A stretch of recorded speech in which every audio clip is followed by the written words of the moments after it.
राधा स्वामी जी एक भाई था जिसको भजन सिमरन लिए हुए 15-20 साल हो चुके थे, लेकिन अंदर से कुछ भी दिखाई नहीं दिया।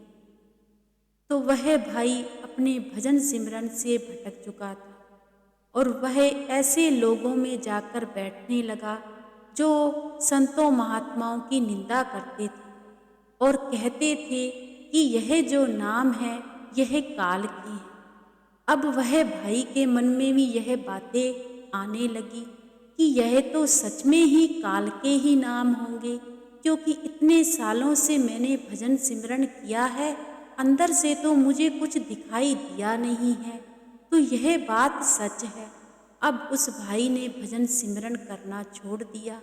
अब जिसको भी वह भाई मिलता तो बस यही कहता कि यह नाम मत जपो, यह तो भजन सिमरन काल के नाम है। अब ऐसे ही एक दिन वह भाई अपने घर पर बैठा हुआ था और सोचने लगा कि मेरे साथ मेरे दोस्त ने भी नामदान लिया था, कहीं उसका भी मेरे जैसा हाल ना हो।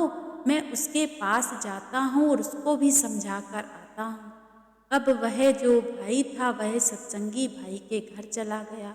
जब घर पर गया तो जब उस भाई ने कहा कि मेरे भाई आज तो मैं तुम्हें कुछ बताने आया हूँ। अब वह आगे से सत्संगी भाई बोला, बताओ क्या कहना चाहते हो। तो वह भाई कहने लगा कि मेरे भाई जो इतने टाइम से हमने भजन सिमरन लिया हुआ है ना, वह कोई भी नाम नहीं है, वह तो काल के नाम है। जब यह बात उस सत्संगी भाई ने सुनी तो वह हैरान हो गया। तो वह कहने लगा कि मेरे भाई किन भ्रमों में भटक रहे हो, किनके पास जाने लगे हो, यह कौन सा रास्ता अपना लिया है। तुमने अपने गुरु को छोड़कर और अपने गुरु के नाम को काल के नाम कह रहे हो, यह अच्छी बात नहीं है। ऐसे ही दोनों में काफ़ी बहस चली, लेकिन वह जो भाई था वह समझने का नाम ही नहीं ले रहा था और वह बस यही कह रहा था कि मैं तुम्हें समझा कर जा रहा हूँ, तुम समझ लो, मैं तुम्हारे पास थोड़े दिन बाद फिर से आऊँगा। ऐसे ही समय बीतता गया। एक दिन वह भाई फिर से सत्संगी भाई के घर चला गया और जाकर फिर से वही बात कहने लगा कि मेरे भाई तुमने भजन सिमरन करना छोड़ तो दिया है, मैंने तो कितना समय हो गया है भजन सिमरन पर बैठा ही नहीं हूँ, मुझे तो अब पूरा सतगुरु मिल गया है। तो वह भाई कहने लगा सत्संगी भाई कि पूरा सतगुरु, जो तुम्हें पूरे सतगुरु ने नामदान दिया हुआ था तो वह सतगुरु क्या झूठे थे। तो वह भाई कहने लगा कि हाँ सब कुछ झूठ है, वह तो काल से मिलाते हैं, मैं तो पूरे सतगुरु से मिल गया हूँ। अब जब यह बातें सुनी तो उस सत्संगी भाई ने कहा कि मेरे भाई तेरा मन भटक गया है, आत्मा भटक गई है, तेरा दिमाग भटक गया है, पता नहीं कौन से तुम इरादों पर चल रहे हो, कौन से रास्ते पर चलने लगे हो, तुम तो पूरे के पूरे ही भटक गए हो, लेकिन यह तुम सही नहीं कर रहे हो। अब वह भाई सत्संगी भाई से कहने लगा कि मैं तो सही कर रहा हूँ, तुम्हें समझा रहा हूँ, तुम सुधर जाओ। तो वह सत्संगी भाई कहने लगा कि मेरे भाई तुम्हें जो नामदान बाबा जी ने दिया हुआ है ना, वह कभी भी अपनी रूहों को नहीं छोड़ते हैं, वह तो मरते दम तक उसके साथ में रहते हैं और मरने के बाद भी अपनी रूहों को नहीं छोड़ते हैं। यह तुम सही नहीं कर रहे हो, इसका तुम्हें भुगतान जरूर करना पड़ेगा और तुम्हारा आने वाला समय बहुत कष्ट योग होने वाला है। तो वह भाई कहने लगा तुम्हें कैसे पता है कि मेरा आने वाला समय कष्ट योग रहने वाला है, तुम्हें तो अपने आप का भी पता नहीं है।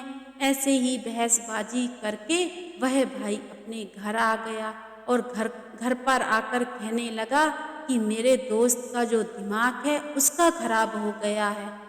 वो मुझे कहता है कि मेरा दिमाग खराब हो गया है, मेरे पे कष्ट आने वाला है, इसको कैसे पता चल गया कि मेरे पे कोई कष्ट आने वाला है। ऐसे ही 2-4 दिन बीते तो उस भाई की तबीयत बहुत ज़्यादा खराब हो गई। जब बहुत ज़्यादा तबीयत खराब हो गई तो काफ़ी इलाज कराया, लेकिन वह भाई ठीक ही नहीं हो रहा था और बिस्तर से उठने में भी नाकामयाब हो रहा था। बहुत ही परेशान हो गया था।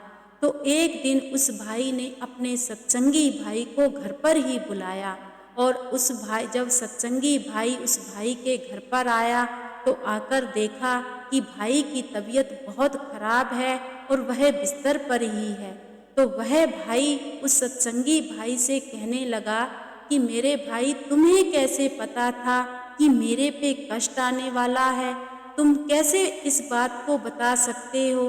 तो वह भाई कहने लगा, सत्संगी भाई कहने लगा कि मेरे भाई, जो मालिक की रूहें होती हैं, जो भजन सिमरन दिल से करती हैं, जिनका भजन सिमरन पूरा होता है, उन्हें आने वाले समय का पूरा पता होता है। लेकिन जिस रास्ते पर तुम चल दिए थे वह रास्ता बिल्कुल भी सही नहीं था, लेकिन तुम्हारा अंत समय बहुत नज़दीक है और वह भी कहीं दूर नहीं गया हुआ है, इससे पहले कि तुम अपना भजन सिमरन पूरा कर लो। अब जब यह बात उस भाई को कही तो वह भाई चक्कर में पड़ गया कि मेरे भाई, पहले तो तुमने कहा कि मेरे ऊपर कष्ट आने वाला है, अब तुम कह रहे हो कि तुम्हारा अंत समय आने वाला है। यह तुम्हें कैसे बातें पता चल जाती हैं?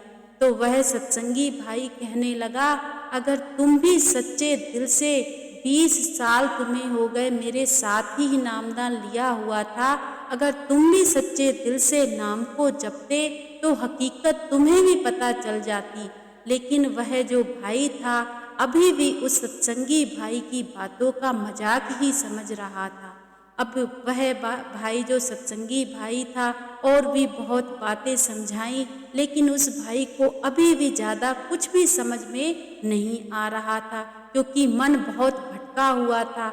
जब वह सत्संगी भाई वहाँ से चला गया, अब वह भाई जब लेटा हुआ था तो क्या देखता है कि बाबा जी आए हैं और बाबा जी क्या कह रहे हैं कि मेरे भाई, तुम अपना भजन सिमरन कर लो, तुम्हारा अंत समय बहुत नज़दीक है। जब यह बात उस भाई ने सुनी तो उस भाई की आंखों से आंसू ही नहीं रुक रहे थे। तब उस भाई को हकीकत का पता चला कि मैं तो अभी तक अपने सत्संगी भाई का मजाक ही बनाता रहा और मैं तो यह झूठ ही समझता रहा, लेकिन आज तो बाबा जी भी वह बातें कह गए हैं। अब वह जो बातें बाबा जी कह के गए थे, अब सत्संगी भाई भी वहाँ पर फिर उस भाई ने सत्संगी भाई को अपने घर पर बुलाया। जब घर पर आया तो वह भाई ने फिर से सत्संगी भाई को कहा कि मेरे भाई, मुझे माफ़ कर दो, मैं तो सच में ही भटक गया था, मुझे बिल्कुल पता नहीं था कि हमारे गुरु में इतनी शक्ति है, हमारे गुरु में इतनी पावर है, वह तो अपनी रूहों को छोड़ते ही नहीं हैं। मुझे तो बाबा जी भी बता के गए हैं कि तुम्हारा अंत समय आने वाला है। तो तब उस सत्संगी भाई ने कहा कि मेरे भाई, मैं तुम्हें क्या समझा रहा था, हम भले ही मालिक को छोड़ दें, हम भले ही मालिक को भूल जाएं, लेकिन जो जिन जिन रूहों को, जिन जिन सत्संगियों को बाबा जी ने नामदान दिया हुआ है, उन रूहों को बाबा जी कभी भी नहीं भूलेंगे और जब भी उनका अखीरला वक्त आएगा, वह अपनी रूहों को चाहे बुलडोजर से ही खींचकर क्यों ना लेकर जाएं। भजन सिमरन अगर नहीं पूरा किया तो उनको बाबा जी बुलडोजर से खींचकर भजन सिमरन करवाएंगे, क्योंकि यह बात बाबा जी ने कई बार अपने सत्संगों में भी कही है कि जो लोग भजन सिमरन नहीं करेंगे उनको बुलडोजर से भी खींचकर भजन सिमरन कराकर ही अगले घर लेकर जाएंगे। तो मेरे भाई, मैं भी तुम्हें यही बात समझा रहा था, लेकिन तुम मेरी बात को समझ ही नहीं रहे थे। तब उस सत्संगी भाई की समझ में आया कि हम तो अभी तक दूसरे पखंडी लोगों के पीछे ही भाग रहे थे, वह तो हमारे गुरु के नाम को काल का नाम देते हैं और वह तो अपना बिजनेस बनाकर चलते हैं और हमें पता भी नहीं चलता और हम भी ऐसी लोगों के साथ मिल जाते हैं। लेकिन जो हमारा गुरु है वह सच में पूरा है और वह अपनी रूहों की संभाल आखिरी वक्त में जरूर करता है और अपनी रूहों को कभी नहीं छोड़ता। चाहे हम कितनी बार अपने सतगुरु को छोड़ दें, पर अपना जो सतगुरु है वह अपनी रूहों को कभी भी नहीं छोड़ता। ऐसे होते हैं हमारे पूरे गुरु। तो वह जो भाई था उसका जो आखिरी समय था वह आ गया था। 2-4 दिन गुजरे तो उस भाई का अंत समय आ गया। जब अंत समय आया, उस भाई के श्वास निकले तो उसको पूरे सतगुरु लेकर अपने साथ गए। सत्संगी भाई के वचन थे वह सच हो गए थे, क्योंकि अगर हम लोग भी अगर पूरा भजन सिमरन करेंगे, पूरे सतगुरु के हो जाएंगे, जैसे जैसे मालिक ने कहा है, अगर हम वैसे वैसे करेंगे तो हमें भी यह सब कुछ पता चल जाएगा कि आने वाला समय किसका कैसा है और हमारा समय कैसा है। ऐसे होते हैं पूरे गुरु, ऐसा होता है मालिक का भजन सिमरन। तो हमें अपने मालिक का भजन सिमरन पूरा करना चाहिए और ऐसा नहीं कि अगर हमें कुछ अंदर से दिखाई नहीं दे रहा तो हम मालिक को ही छोड़ दें। अगर हमारा कोई काम पूरा नहीं हो रहा तो हम मालिक को ही छोड़ दें। ऐसा हमें नहीं करना चाहिए। हमें दूसरों लोगों की बातों में बिल्कुल भी आकर अपने गुरु को नहीं छोड़ना चाहिए और दूसरे रास्ते पर, किसी और रास्ते पर हमें बिल्कुल भी नहीं जाना चाहिए, क्योंकि हमें एक ही गुरु तार सकता है। वह एक ही रास्ता है, वह हमारा सतगुरु। राधा।